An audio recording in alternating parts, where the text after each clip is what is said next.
পুরীগঞ্জ নামের একটা গ্রাম ছিল, যেখানে সুরেশ নামের একজন ব্যক্তি নিজের মা বাবার সাথে থাকত।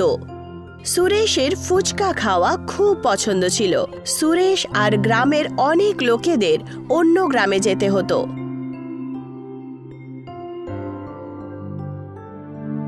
মা, আমাকে কয়েকটা টাকা দেবে?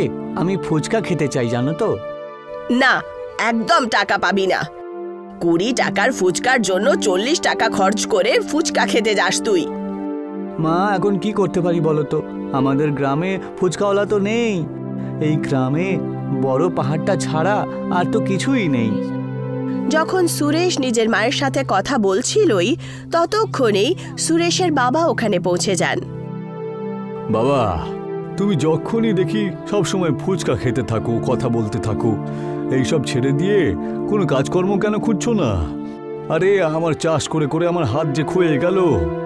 হ্যাঁ বাবা, আমি কাজ খুঁজে নেব, যতদিনে তুমি আমায় খোঁটা দিতে থাকো না। আচ্ছা ঠিক আছে, কিছু পয়সা আমাকে দাও না।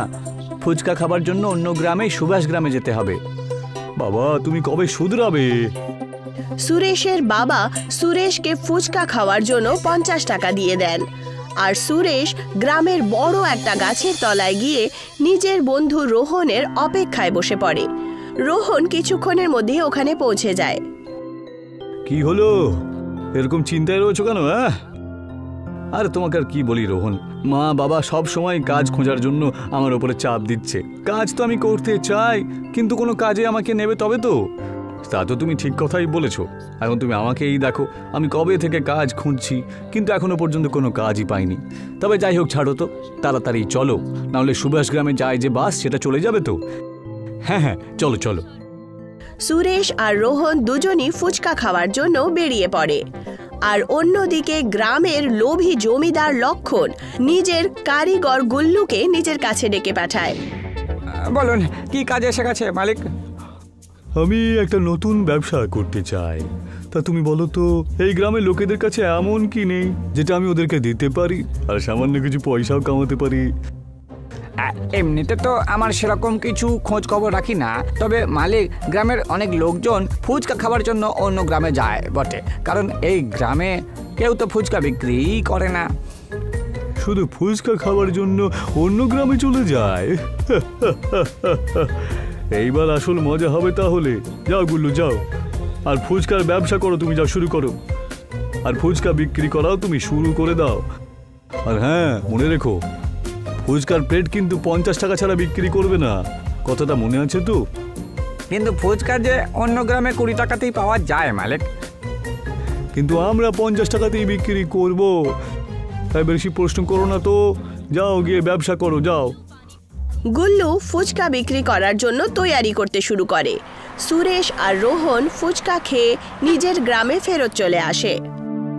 আমার তো বিশ্বাসই হচ্ছে না যে ফুচকা খাওয়ার জন্য আমরা এত দূরে চলে আসি, কিন্তু ফুচকা খেয়ে তো একবারে ক্লান্তি কিন্তু শেষ হয়ে যায়, বলো? তা তুই ঠিক কথাই বলেছিস। যদি আমাদের গ্রামেও কেউ একজন ফুচকা ব্যবসা করতো, খুব ভালো হতো, তাহলে আমাদের এত কষ্ট করে এখানে আসতে হতো না। সুরেশ আর রোহন দুজনই নিজের নিজের বাড়িতে চলে যায়, আর গুল্লু জমিদারের ফুচকার ঠেলার পুরো ব্যবস্থা করে নেয়। পরের দিন হয়ে যায়, আর রোহন আর সুরেশ একবার আবার সেই গাছের তলায় দেখা করে। এই যে রোহন, চ আবার ফুচকা খেতে যাই, চ। হ্যাঁ হ্যাঁ, চ চ, জিজ্ঞাসা করার এটা আর কি আছে? হ্যাঁ, যেই মাত্র ওরা দুজন ফুচকা খাওয়ার জন্য রওনা দেয়, ওরা একটা ঠেলার কাছে অনেকগুলো ভিড় দেখতে পায়। আরে এখানে তো ভিড় কেন? চ চ, গিয়ে দেখি, চ। সুরেশ আর রোহন ভিড়ের কারণে দেখতে যায়। যেই মাত্র ওরা ওখানে পৌঁছায়, ওরা সেখানে গুল্লু ফুচকা বিক্রি করছে দেখতে পায়। আরে বাহ, মনে হচ্ছে উপরওয়ালা আমাদের কথা শুনে নিয়েছে। হ্যাঁ, ঠিক কথাই বলেছিস। রোহন গুল্লুর কাছে ফুচকার দাম জিজ্ঞাসা করে, আর দুজনই ফুচকার দাম শুনে একেবারে অবাক হয়ে যায়। 50 টাকা? এত দাম বেশি? অন্য গ্রামে তো মাত্র 20 টাকাতেই ফুচকা পাওয়া যায় ভাই সাহেব। ততক্ষণই জমিদার লক্ষণ ওখানে পৌঁছে যান আর বলতে শুরু করেন, তাহলে ওখানে গিয়েই ফুচকা খেয়ে এসো, যাও যাও, আমরা বারণ করিনি তো তোমাকে। এমনিতেই অন্য গ্রামে ফুচকা খাওয়ার জন্যেও তো 50 টাকাই তো দিতে তোমরা, তার থেকে ভালো এখানেই দিয়ে দাও। তো কি এমন সমস্যা? আচ্ছা, তাহলে এটা আপনার দোকান। তাই তো ভাবি এত বেশি দামে ফুচকা কেন বিক্রি করছে ও। ঠিক আছে, কোনো ব্যাপার না, আমরাও আমাদের ফুচকার দোকান খুলবো এবার, আর গ্রামের লোকেদেরকে কম পয়সায় ফুচকা খাওয়াবো। যাও যাও, এই গ্রামে শুধুমাত্র আমি একজন যে বাইরের লোকেরা ফুচকা তৈরি করে দেয়, বুঝতে পেরেছো? আমিও তো একবার দেখি তোমরা দোকান কি করে খোলো। সুরেশ আর রোহন দুজনই ওখান থেকে চলে যায় আর ভাবতে শুরু করে যে তারা কিভাবে ফুচকার দোকানের জন্য পুরি খুঁজবে। তুমি জোশে জোশে কথা তো বলে দিলে ঠিকই, কিন্তু আমরা ফুচকা কোত্থেকে আনবো? আরে কিছু না কিছু করতেই হবে আমাদেরকে, না হলে এই জমিদার তো লোকজনকে এইভাবেই লুট করতে থাকবে, তাই না? যখন তারা এই কথাটা বলছিলই তক্ষুনি ওখান থেকে একজন বয়স্ক ব্যক্তি খুবই ক্লান্ত অবস্থায় যাচ্ছিলেন। জল জল, কেউ আমাকে একটু জল খাইয়ে দাও। আপনি ঠিক আছেন তো ঠাকুর দাদা? দাঁড়ান, আমি এক্ষুনি জলের একটা ব্যবস্থা করে আনছি। রোহন, যা পাশে তুই যার বাড়ি পাবি ওখান থেকে জল নিয়ে চলে আয়, আমি এক্ষুনি নিয়ে আসছি। রোহন দৌড়ে গিয়ে পাশের বাড়ি থেকে জল চেয়ে নিয়ে আসে আর সেই বয়স্ক ব্যক্তিকে জল খাওয়ার জন্য দিয়ে দেয় আর তাকে জিজ্ঞাসা করে যে উনি এত ক্লান্ত অবস্থায় কোথা থেকে আসছেন। বাবা, আমি গ্রামে পাহাড়ের ওপরে চড়ি তো সব সময়, ওখানে অন্য ধরনের জড়িবুটি আর জমিতে চাষ করার মতো বীজ রয়েছে। তোমরা দুজন যদি আমাকে জল না খাওয়াতে তাহলে হয়তো আজকে আমি বেঁচেই থাকতাম না। সেই বয়স্ক ব্যক্তি এইটুকু বলার পর নিজের পকেটে হাত ঢোকায় আর সুরেশ আর রোহনকে সেই জাদুই বীজ দিয়ে দেয় আর বলেন, যখনই তোমরা এই বীজগুলো তোমাদের জমিতে পুঁতবে তখন 5 বার সেই বস্তুর নাম নিতে হবে তোমাদের, যা তোমরা তোমাদের জমিতে ফলন করাতে চাও। তারপরের দিনই সেটা ফলে যাবে। বয়স্ক ব্যক্তি এইটুকু বলে নিচের রাস্তায় রওনা দিয়ে দেয় আর সুরেশ আর রোহন সেই জাদুই বীজ নিজের বাড়িতে নিয়ে চলে আসে। চলো আজকে গিয়েই এই বীজটাকে আমাদের জমিতে গিয়ে পুঁতে দিয়ে আসি, তারপর দেখব এটা সত্যি সত্যি জাদু আছে কি নেই। ঠিক কথাই বলেছ, যদি এটা কাজ করে যায় না তাহলে আমাদের সমস্ত সমস্যা মিটে যাবে। কিন্তু সুরেশ আর রোহন দুজনই সেই বীজ নিয়ে খেতে চলে যায় আর 5 বার ফুচকার নাম নিয়ে সেই বীজগুলোকে খেতে পুঁতে দেয়। পরের দিন সকালবেলা খেতে পুরি চলে আসে আর সুরেশ আর রোহন দুজনই নিজের ফুচকার ঠেলা দিয়ে দেয় আর শুধু 20 টাকায় তারা ফুচকা বিক্রি করা শুরু করে দেয়। আরে এ তো বেশ দোকানটা ভালোই দেখতে দেখছি। কই 1 প্লেট দাও তো দেখি ভাই, দাও। হ্যাঁ হ্যাঁ, এক্ষুনি দিচ্ছি। সুরেশ নিজের গ্রাহককে ফুচকা খাইয়ে দেয়। আমি এর আগে এত সুন্দর এত ভালো ফুচকা খাইনি, জানো তো। সত্যি দারুণ লাগলো এই ফুচকাগুলো খেয়ে।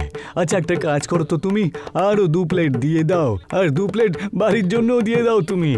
আস্তে আস্তে সমস্ত লোকেরা সুরেশ আর রোহনের ফুচকা খেতে চলে আসে। যখনই পুরি শেষ হয়ে যেত পানিপুরির ক্ষেত থেকে পুরি নিয়ে আসা হয়। গ্রামবাসীরা জমিদারের ফুচকার ঠেলাতে ফুচকা খাওয়া বন্ধ করে দেয়।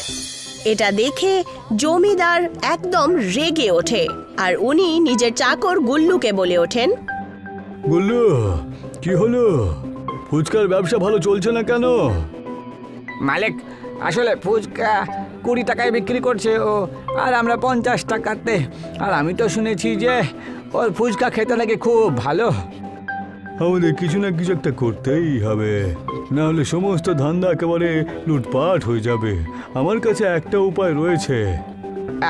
কিরকম উপায় মালিক? আমি তোমাকে যেমনটা বলছি তুমি শুধু তাই করো গোলু, চলো আমার সাথে। যেই মাত্র রাত্রি হয় জমিদার আর গুল্লু দুজনই রাত্রের অন্ধকারে এসে সুরেশ আর রোহনের ঠেলাতে আগুন লাগিয়ে দেয়। ফুচকা বিক্রি করার খুব শখ ছিল তাই না? এইবার ফুচকা বিক্রি কর দেখি আমি। পরের দিন যখন সুরেশ আর রোহন নিজের ফুচকা বিক্রি করতে যায় তখন তারা দেখতে পায় যে তাদের ঠেলা তো পুরোপুরিভাবে পুড়ে গিয়েছে। এটা আবার কে করলো? এরকমটা এমন কেন করতে পারে কেউ? এটা নিশ্চয়ই ওই বদমাইশ জমিদারের কাজ। আমাদের দোকানের জন্য ওর ফুচকা তো ভালো বিক্রি হচ্ছিল না, তাই না? আর লোকজনের কাছ থেকে পয়সা রোজগার করতে পারছিল না। কিন্তু আমি হার মেনে নেব না, আমরা আবার একটা ঠেলা গাড়ি লাগাবো। সুরেশ আর রোহন আবার ঠেলা তৈরি করে আর নিজের ফুচকা একবার আবার গ্রামে বিক্রি করা শুরু করে দেয়। আর এই কথাটা গুল্লু গিয়ে নিজের মালিক জমিদার লক্ষণকে বলে দেয়। কি, ওরা আবার একটা ঠেলা গাড়ি লাগিয়ে দিয়েছে? আগে মালিক, ওদের ঠেলা গাড়িতে আগুন লাগিয়ে কোনো লাভ হলো না। তাহলে আমরা সোজা ওদের গোড়াতে খোঁচা দেব, ঠিক আছে? আমি তো শুনেছি সুরেশের বাবার কাছে নাকি একটা জমি আছে যেখানে ওরা দুজন জাদুর ফুচকার চাষ করে। এটা তো আমিও শুনেছি, কিন্তু আপনি এখন কি করবেন তাহলে? সব জানতে পারবে, সব জানতে পারবে, তুমি শুধু আমার সঙ্গে চলো। যেই মাত্র রাত্রি হয়, জমিদার আর গুল্লু দুজনই ফুচকার খেতে চলে যায়। তাহলে এই হলো এদের ফুচকার আসল রহস্য। আজকে সব শেষ করে দেব, না থাকবে বাঁশ আর না বাজবে বাঁশি।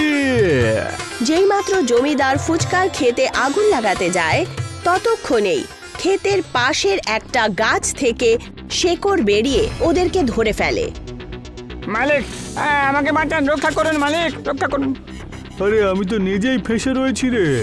সারা রাত জমিদার আর গুল্লু ওখানেই ফেসে থাকে।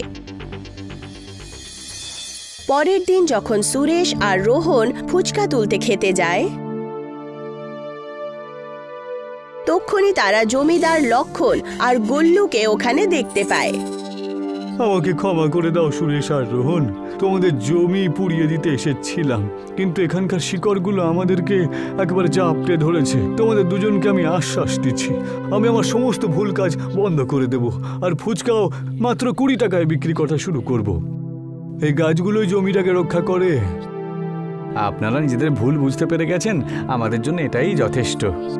যেই মাত্র সুরেশ আর রোহন জমিদার আর গুল্লুকে ক্ষমা করে দেয়, তক্ষুনি